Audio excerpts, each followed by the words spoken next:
Navro'zni faqat sumalak bayrami deb o'ylaysizmi? Adashasiz.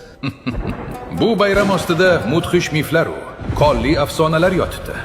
Garchi bular real tarix emas, ajdodlarimiz falsafasi bo'lsa-da, eshitib hayratga tushasiz.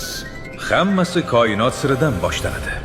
Beruniyning Osarul Boqiya asariga ko'ra, Navro'z yaratuvchi butun borliqni qayta ishga tushirgan kun, ya'ni koinotning tug'ilgan kuni hisoblangan.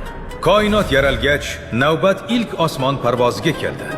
Firdavsiyning shohnamasida afsonaviy shoh Jamshid devlar yelkasida osmonga ko'tarilib, quyoshdek porlagan kun ilk bor Navro'z deb e'lon qilingan. Osmondagi bu saltanatning yerda ham dushmani bor edi. Qadimiy Sug'diyonada xalq qahraton qishni yovuz ahriman deb bilgan. Olovdan sakrash esa shunchaki o'yin emas, yovuzlikni kuydirish isyoni edi. Bu isyon keyinchalik qonli ozodlik urushiga aylandi. Yana o'sha shohnamaga ko'ra, temirchi kova yelkalaridan ilon o'sib chiqqan zolim Zahhokni taxtdan ag'darib, 1000 yillik zulmatga chek qo'ygan kun ham aynan Navro'z ramzidir.